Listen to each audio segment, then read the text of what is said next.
Good morning, third grade online learners. Good morning. Good afternoon. It's 2 o'clock in the afternoon and I'm still saying good morning. Oh boy.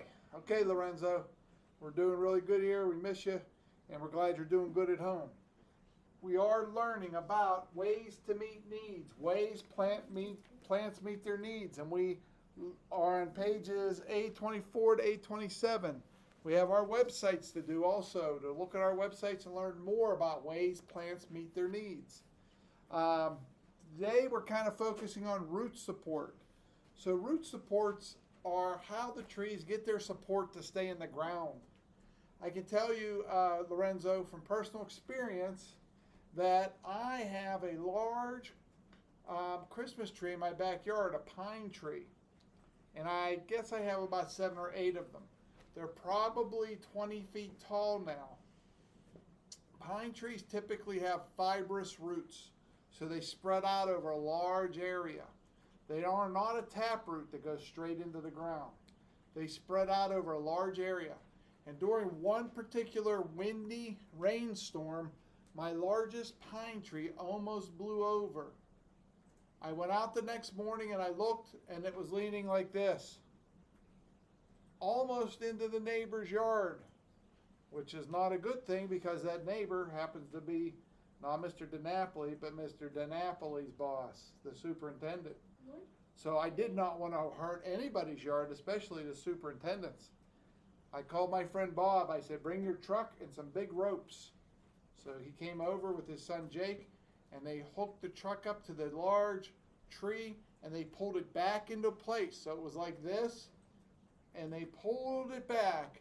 And as they straightened the tree up that was 20 feet tall, I could see the fibrous roots in the ground, and they were all kind of sinking back into the ground. And then we tied 2 large ropes around that tree. So now that tree has had ropes holding it up for a year now, and all the roots that spread out probably over a 20-foot area are finally now settled back into the ground, and I'm getting ready to take those ropes off of that tree. So I learned a lot about fibrous roots that day, because I didn't even think, what kind of root system does this tree have? Is it a taproot that goes straight down, or is it one that spreads out over a wide area? It spreads out over a wide area. So I did not want to lose that tree. Why? Well, the reason I didn't want to lose that tree is it kind of separates my yard from the other yard, and it gives us each privacy because it's a Christmas tree and it's hard to see through it. So we're friends with our neighbors and we enjoy seeing them, but sometimes they're in their backyard and they want privacy and we want privacy. And now with those trees, we have that after 20 years of watching them grow. One bad rainstorm, though, and bad windstorm can knock a tree right over. Fortunately, we were able to save this one. If I wouldn't have noticed that, I would have lost that tree within a few days. Okay, so it doesn't matter what kind of root system you have, taproot, fibrous root, prop root.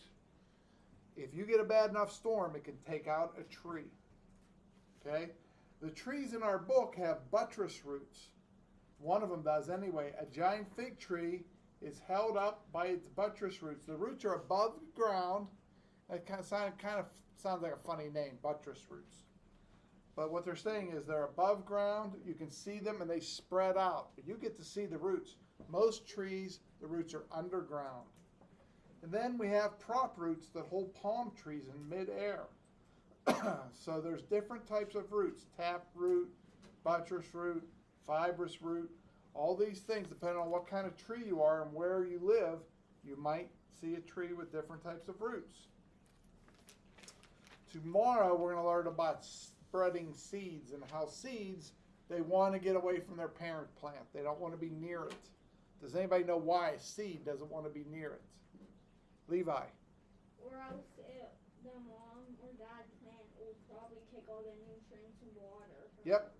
If you are a seed and you land too close to your parent plant, there's a good chance you're not going to grow because your mom or your dad, whatever your tree is that you came from, you are not going to get enough water, nutrients, sunlight. So trees or leaves have a way of traveling. Seeds, they have a way of traveling, getting away from their parent plants. happens with trees. It happens with all kind of different species in life, even with people. When you grow up, someday you move away from your parents. At least most people do. I didn't go that far, but I went a little bit further than some of my friends did. But trees are like people in that way. They want to just kind of become independent and be able to provide for themselves. Okay, so Lorenzo and any other people that may be absent or online learners, or if we forgot to mention your name, we're saying hello from Mr. Monzo's 3rd grade. And we'll see you tomorrow. Everybody say goodbye. Hola!